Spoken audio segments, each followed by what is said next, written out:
Time చాలా fast గా అయిపోయింది. జాక్ స్నైడర్ గారు జస్టిస్ లీగ్ వచ్చి ఆల్మోస్ట్ 3 years అయిపోయిందంట. అసలు యాక్చువల్ గా లాక్డౌన్ వల్ల కాదు కానీ దాని తర్వాత కూడా టైం స్పీడ్ గానే అవుతున్నట్టు అనిపిస్తుంది. పోతే ఈ స్నైడర్ కట్ గురించి ఫ్యాన్స్ ఎన్నో ఇయర్స్ గా ఫైట్ చేసిన తర్వాత దక్కింది.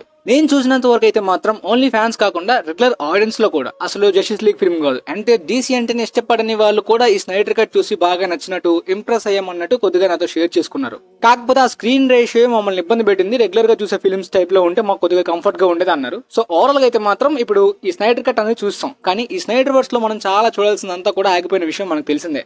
ఆఫ్ కోర్స్ ఇప్పుడు డీసీ కూడా రీబూట్ అయిపోతుంది అనుకోండి. కాకపోతే ఒకవేళ justice league Schneider cut theatres లోనే రిలీజ్ అయ్యి అసలు జాక్ స్నైడర్ ప్లాన్ చేసిన దాని ప్రకారం అయితే మాత్రం ఏ ఫిల్మ్స్ మనం థియేటర్స్ లోని ఈ డీసీయూ నుండి చూసే వాళ్ళము అనేది ఆ క్యాన్సిల్ అయిపోయిన యూనివర్స్ లోని క్యాన్సిల్ అయిపోయిన ప్రాజెక్ట్స్ గురించి చూద్దాం. ఎందుకు బ్రో అయిపోయిన దాని గురించి మనకి ఇప్పుడు అంటే ఇప్పుడు ఎగ్జాంపుల్ గా వేరే రియాలిటీలోని ఆల్టర్నేటివ్ రియాలిటీలోని జాక్ స్నైడర్ కట్ అంతా కూడా థియేటర్స్ లో వచ్చి యూనివర్స్ బాగా సక్సెస్ అయ్యి ఈ ప్రాజెక్ట్స్ ఏ విధంగా చూసే వాళ్ళము అనే ఒక ఆల్టర్నేటివ్ రియాలిటీ టైప్ లో అయినా తెలుసుకోవాలని ఉంటుంది కదా.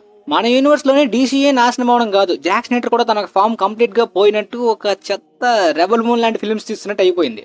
పోతే జాక్ స్నైడర్ ప్లానింగ్ ప్రకారం అయితే Schneider cut justice league part 1 తర్వాత వెంటనే పార్ట్ 2 పార్ట్ 3 వచ్చే విధంగా ఈ ట్రయల్స్ ని ప్లాన్ చేసి పెట్టుకున్నారు. కాకపోతే చాలా డార్క్ గా ఉంటాయి అనమాట స్టోరీస్ అంతా కూడా. అంటే ఈ పార్ట్ 2 పార్ట్ 3 ఎంత భయంకరంగా టెరిఫైయింగ్ గా ఉంటాయని దాని గురించి మీరు కొద్దిగానే వినే ఉంటారు అనుకుంటా ఎక్కడో దగ్గర, లేదంటే పార్ట్ 1 లో వచ్చిన హింట్స్ బట్టి అబ్జర్వ్ చేయొచ్చు. అండ్ మోస్ట్లీ డార్క్ సైడ్ అయితే మాత్రం యాంటీ లైఫ్ ఈక్వేషన్ తోటి సూపర్ మ్యాన్ ని కంట్రోల్ చేసి లూయిస్ లేన్ ని చంపేస్తాడు. ఇదంతా పార్ట్ 2 లో జరుగుతుంది. అయితే ఇక బ్యాట్ మ్యాన్ నైట్ మేర్ లో కంటిన్యూ అయినట్టే పార్ట్ 3 లోని కొన్ని సూపర్ విలన్స్ కూడా మిగిలిన వాళ్ళతో కూడా కలిసి అందరూ కలిసి డార్క్ సైడ్ ని ఎదుర్కోవాలనుకుంటారు. కొంతవరకు నార్మల్ హ్యూమన్ సూపర్ విలన్స్ తో పాటు దాంతో పాటు ఫ్లాష్ టైం ట్రావెల్ యూజ్ చేయడం, ఈ బ్రూటల్ ఈవెంట్స్ ని థియేటర్ లో ఎక్స్పీరియన్స్ అవడం ఒక మంచి అనుభూతిని అయితే ఖచ్చితంగా ఇచ్చుండేది. పోతే ఈ పార్ట్ 2 పార్ట్ 3 కి ముందు జరిగిన ఈవెంట్స్ కూడా కొన్ని ఫిల్మ్స్ ద్వారా ప్లాన్ చేసుకున్నారు. ముందుగా part 1 justice league Schneider cut అయిన తర్వాత పోస్ట్ క్రెడిట్ సీన్ లోని బ్యాట్ మ్యాన్ సోలో ఫిల్మ్ కి సంబంధించి ఒక హింట్ ఉంటుంది. అదంతా కూడా డెడ్ స్ట్రోక్ కి బ్యాట్ మ్యాన్ కి మధ్య జరుగుతుంది. ఈ స్టోరీ ఎలా ఉంటుందంటే స్లేడ్ విల్సన్ కి అదే డెడ్ స్ట్రోక్ కి బ్యాట్ మ్యాన్ యొక్క ఒరిజినల్ ఐడెంటిటీ తెలిసిపోతుంది అనమాట. సో బ్రూస్ వేన్ మీద అటాక్ చేస్తాడు, వీళ్ళిద్దరి మధ్యన స్టోరీ ఉంటుంది అనమాట. ఇది యాక్చువల్ గా వీళ్ళిద్దరికి ఒక ఫైట్ సీక్వెన్స్ ఉంటుంది పోస్ట్ క్రెడిట్ సీన్ లోని.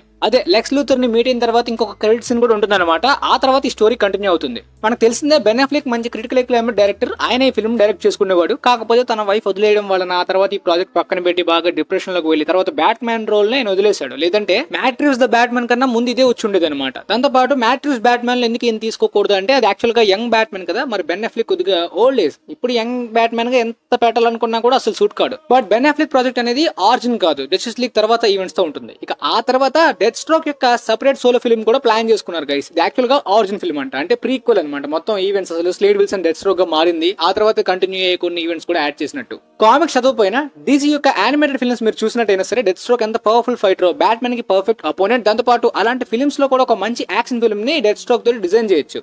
అయితే ఇది జాక్ స్నైడర్ గారు జస్టిస్ లీగ్ తర్వాత ఈవెంట్స్ ఇది కూడా నాకు తెలిసి ద బ్యాట్ మ్యాన్ తర్వాత ప్లాన్ చేసి ఉండాలి. ఎందుకంటే 2017 లో దీన్ని ప్లాన్ చేసుకోవడానికి గ్యారెత్ ఈవెన్స్ ని రైటర్ గా డైరెక్టర్ గా తీసుకున్నారు. కానీ తర్వాత అదొక హోల్డ్ లో పెట్టినట్టు డిఫరెంట్ వెర్షన్స్ లోని స్టోరీస్ ని మార్చారు. ఆల్మోస్ట్ 7 డిఫరెంట్ వెర్షన్ స్క్రిప్ట్స్ ని మార్చారంట డెడ్ స్ట్రోక్ ఫిల్మ్ గురించి. సూసైడ్ స్క్వాడ్ 2 తర్వాత వేరే విధంగా ప్లాన్ చేశారంట. ఇవంతా కూడా యాక్టర్ జో మ్యాగ్నిల్ చెప్పారు. ఆ డిఫరెంట్ వెర్షన్స్ మనకు అనవసరంగానే జాక్ స్నైడర్ గారు ఒరిజినల్ వెర్షన్స్ ప్రకారం ఆ ఆరిజిన్ ఏ విధంగా ప్లాన్ చేస్తారో మనం చూస్తుండే వల్ల మనకు మిస్ అయింది. తర్వాత ది ఆటోమ్ అని చెప్పి ఒక లో budget action super hero film ని కూడా ప్లాన్ చేసుకున్నారు గైస్. ద ఆటమ్ క్యారెక్టర్ అంటే సింపుల్ గా యాంట్ మ్యాన్ టైప్ లో ఉంటుంది అనమాట. ఈ క్యారెక్టర్ ని మీరు స్నైడర్ కట్ థియేటర్ వెర్షన్ లో అనేది తొలగించేశారు.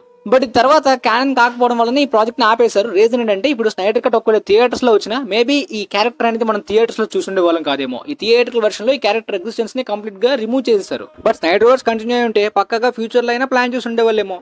ఆ తర్వాత సైబాగ్ యాక్చువల్ గా జస్టిస్ లీగ్ లో అయితే మాత్రం కంప్లీట్ గా క్యారెక్టర్ కి జస్టిఫికేషన్ జరగలేదు. సో ఒరిజినల్ స్నైడర్ కట్ లోనే ఆడియన్స్ తన క్యారెక్టర్ యొక్క సత్తాను చూడాలని చెప్పి చాలా ఎదురు చూశారు రే fissure.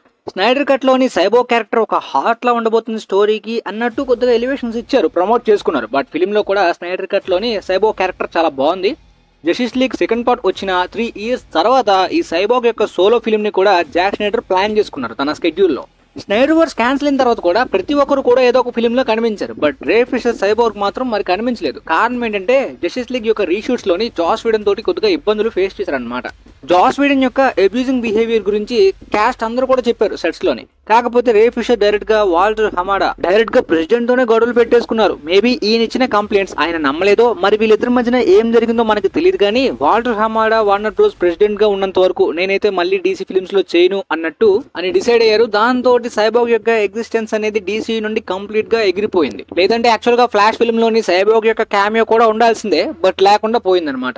Wonder Woman, Aquaman, Superman, Ben Affleck కూడా ఈ స్నైడర్ కట్ ఈ ఇష్యూ తర్వాత మళ్ళీ తిరిగి వచ్చారు ఏదో ఒక ఫిల్మ్స్ లో చిన్న క్యామియోస్ గా.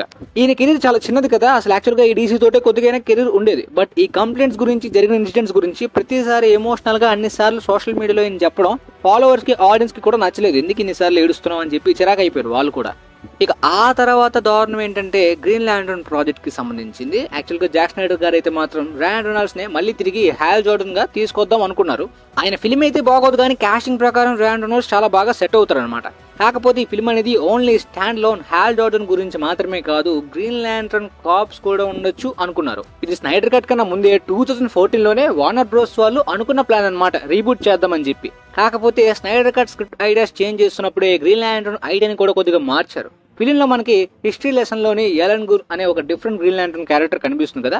ఫిలిం ఎండ్ అయిన తర్వాత కనెక్ట్ అయ్యే విధంగా ఒక గ్రీన్ ల్యాంటర్న్ సపరేట్ ఫిల్మ్ అనేది కంప్లీట్ గా హాల్ జార్డన్ పాత్ర మీద కాదు, ఈ గ్రీన్ ల్యాంటర్న్ కాప్స్ మొత్తం టీం అంతా ఉండేలాగా, ముఖ్యంగా జాన్ స్టీవర్ట్ పాత్ర మీద ఫోకస్ చేసే విధంగా స్టోరీని ప్లాన్ చేసుకున్నారు. బట్ ఆ John Stewart idea Warner Bros కొద్దిగా వద్దన్నారు, ఎందుకంటే వాళ్ళకి సపరేట్ ఐడియా ఉందని చెప్పి.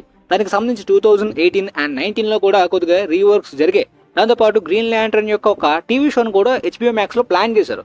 ఎప్పట్లేలో అది ఒక మూలన పడి ఉంది, బట్ ఇప్పుడు అది కూడా పోయి ఉంటుంది, క్యాన్సిల్ అయిపోయి ఉంటుంది. మరి అప్కమింగ్ గా గ్రీన్ ల్యాంటర్న్ ఏ విధంగా చూపిస్తారో, ఏ విధంగా ప్లాన్ చేస్తారో మరి చూడాల్సిందే. ఇక ఆ తర్వాత ఫ్యాన్స్ రక్త కన్నీరు పెట్టుకున్నది మ్యాన్ ఆఫ్ స్టీల్ యొక్క సీక్వెల్ గురించి. మ్యాన్ ఆఫ్ స్టీల్ యొక్క 2 సెకండ్ పార్ట్ గా అయితే మాత్రం బ్యాట్మన్ వర్సెస్ సూపర్ మ్యాన్ ని కొన్ని చేంజెస్ చేసినప్పటికీ ఆ మ్యాన్ ఆఫ్ స్టీల్ యొక్క ఫస్ట్ పార్ట్ కంటిన్యూషన్ గా మరొక సీక్వెల్ అయితే స్నైడర్ గారు ఎప్పుడో ప్లాన్ చేసుకున్నారు. మీ అందరికి డౌట్ రావచ్చు, అసలు జాక్ స్నైడర్ ఎప్పుడైతే డీసీ మీద, వార్నర్ బ్రోస్ మీద గివ్ అప్ ఇచ్చేసి మూవ్ అయిపోయిన తర్వాత కూడా హెన్రీ కేవల్ ని పెట్టి man of steel 2 super man sequel తీసే ఛాన్స్ ఉంది కదా అని అనుకున్నారు. బట్ ఎప్పుడైతే జాక్ స్నైడర్ మళ్ళీ తిరిగి తీసుకొచ్చే విధంగా, అంటే స్నైడర్ కట్ ని మళ్ళీ క్యానన్ చేసే ప్రాసెస్ లో అయితే మాత్రం అప్పట్లో కొన్ని ప్లాన్స్ ఉండేవి. అంటే కొద్దిగా లేట్ అయినా సరే ఖచ్చితంగా స్నైడర్ కట్ వస్తుంది అనే నమ్మకం ఉన్న రోజుల్లో జాక్ స్నైడర్ యొక్క విజన్ ఆ స్టోరీని కంటిన్యూ చేయాలంటే మళ్ళీ ఆయన వస్తేనే పర్ఫెక్ట్ అన్నట్టు ఇంకొక డైరెక్టర్ అయితే ధైర్యం చేయలేదు స్టోరీ రాయడానికి కానీ సీక్వెల్ ని కంటిన్యూ చేద్దామని. బట్ ఫ్లాష్ ఫిల్మ్ ఆ మల్టీవర్స్ ప్లాన్ అనేది కొద్దిగా ఎర్లీగా వచ్చి ఉంటే మాత్రం ఆ మల్టీవర్స్ ద్వారా కొన్ని చేంజెస్ చేసి ఈ సూపర్ మ్యాన్ క్యారెక్టర్ ని వేరే విధమైన స్టోరీతో కంటిన్యూ చేద్దాం అనుకున్నారు సీక్వెల్ గా, అంటే మల్టీవర్స్ గా జాక్ స్నైడర్ యొక్క స్టోరీని మార్చేసే విధంగా. ఇంకొక థియరీస్ ఏంటంటే బ్లాక్ సూపర్ మ్యాన్ గా రీబూట్ గా వచ్చే ప్లాన్స్ కూడా అప్పట్లో పెట్టుకున్నారు. బట్ తర్వాత డ్వేన్ జాన్సన్ స్టూడియోస్ తోటి గొడవ పెట్టుకుని మరి హెన్రీ కేవల్ ని సూపర్ మ్యాన్ గా తిరిగి తీసుకురాగలిగారు. బట్ వార్నర్ బ్రోస్ యొక్క ప్లేట్ జేమ్స్ గన్ వైపు తిరిగిపోయింది, ఎంటైర్ DCU రీబూట్ అయిపోయింది. లేదంటే సూపర్ మ్యాన్ క్యామియోస్ అనేవి సజామ్ 2 లోని, దాంతో పాటు ఫ్లాష్ ఫిల్మ్ లో కూడా ఉండుండేవి. ఇప్పుడు ఆ సూపర్ మ్యాన్ లేడు, దాంతో పాటు ఎంటైర్ DCU లేదు. ఇక ఆ తర్వాత ఫైనల్ గా వండర్ ఉమెన్ సీక్వెల్. ఇదేంటి వండర్ ఉమెన్ సెకండ్ పార్ట్ వచ్చేసింది కదా అనుకుంటే అది ప్లాన్ మారిపోయింది అనమాట. వండర్ ఉమెన్ 1984 అనేది ప్రీక్వెల్ స్టోరీ. బట్ యాక్చువల్ గా జాక్ స్నైడర్ స్టోరీకి కనెక్ట్ అయ్యి ఉండేది మాత్రం వండర్ ఉమెన్ యొక్క సీక్వెల్ కంటిన్యూషన్. అంటే యాక్చువల్ గా స్టెపెన్ వుల్ఫ్ అయితే వండర్ ఉమెన్ తోటి మీ ఫ్యామిలీ అందరూ కూడా తెమస్కేరాలోనే చనిపోయారు, మీ మదర్ హిప్పోలిటా అయితే మాత్రం ప్రాణాల గురించి బతిమలాడింది అన్నట్టయితే మాత్రం అబద్ధం చెప్తాడు. ఇది అబద్ధం అని చెప్పి డయానా ఫీల్ అయినప్పటికీ తెమస్కేరాకి తిరిగి వెళ్తుంది. బట్ అక్కడ ఆమె చూసింది ఏంటి అన్నట్టు ఒక మిస్టీరియస్ గా ఉండే ప్లాట్ అనమాట. ఈ ప్లాట్ అండ్ ఈవెంట్స్ అనేవి న్యూ గాడ్స్ కి కనెక్ట్ అయ్యే విధంగా ఒక రిఫరెన్స్ లాగా కూడా ఉండేది. ఈ న్యూ గాడ్స్ ఫిల్మ్ అనేది ఇటర్నల్స్ లాంటిది, కానీ ముందు వార్నర్ బ్రోస్ వాళ్ళే అనౌన్స్ చేశారు. ఆ తర్వాత ఇటర్నల్స్ అనౌన్స్మెంట్ జరిగింది, ఫిల్మ్ రిలీజ్ అయింది, ఫ్లాప్ అయిపోయింది, అంతా జరిగిపోయింది. బట్ వీళ్ళు అనుకున్న న్యూ గాడ్స్ ఎప్పటి నుండో క్యాన్సిల్ అయిపోయింది. ఈ న్యూ గాడ్స్ అనేది జాక్ స్నైడర్ ప్లాన్ చేసిందే కాదు, డీసీలోనే పెడదాం అనుకున్నారు ఈ ఫిల్మ్ ని. ఈ ఫిల్మ్ లో యాక్చువల్ గా డార్క్ సైడ్ క్యారెక్టర్ కూడా ఉంటుందన్నమాట. చాలా ఇంట్రెస్టింగ్ ప్రాజెక్ట్ ఇది. కాకపోతే ఈవెన్ ఇటర్నల్స్ లోని ఎంసీలోని థానోస్ యొక్క యంగర్ వెర్షన్ కూడా ఉండుండేది. బట్ తర్వాత ఏమైందో మరి మనకు తెలియదు. ఇటర్నల్స్ కంప్లీట్ గా present time line K set చేసి పెట్టేశారు అనమాట. సో ఓవరాల్ గా ఈ టైప్ ఆఫ్ ప్రాజెక్ట్స్ అయితే మాత్రం స్నైడర్ ముందుగా ప్లాన్ చేసుకున్నారు స్నైడర్ వర్స్ లో. ఒకవేళ ఇవన్నీ క్లిక్ అయితే తర్వాత ఏ విధంగా ప్లాన్ చేసేవాళ్ళో మనకు తెలియదు. ఆ తర్వాత జస్టిస్ లీగ్ కి సంబంధించి మరొక పెద్ద క్రాస్ ఓవర్ ఫిల్మ్ అనేది మాత్రం ఆయన స్కెడ్యూల్ లేదు. ఈ స్కెడ్యూల్ లో ఈ ప్రాజెక్ట్స్ అయితే మాత్రం ఆయన ముందుగా అనుకున్నారు. మరి ఈ ప్రాజెక్ట్స్ లోని మీరు ఏ ప్రాజెక్ట్ ని థియేటర్స్ లో చూసుంటే బాగుండేదని ఎక్కువగా అనుకుంటున్నారో వాడి లిస్ట్ అయితే కింద కమెంట్ సెక్షన్ లో తెలియజేయండి. Of course upcoming James gun మీద చాలా మందికి అయితే నమ్మకం లేదు. ముఖ్యంగా ఓల్డ్ DCU నచ్చిన వాళ్ళకైతే కంప్లీట్ గా 10% కూడా ఉండకపోవచ్చు. మరి చూద్దాం, మనమైతే ఏం చేయలేం. రావాల్సిందే. అది వచ్చిన తర్వాత ఎలా ఉంటుందో మనం థియేటర్స్ లో చూడడం తప్ప ఇప్పుడు ముందుగా ఏమీ చెప్పలేం, జడ్జ్ చేయలేం.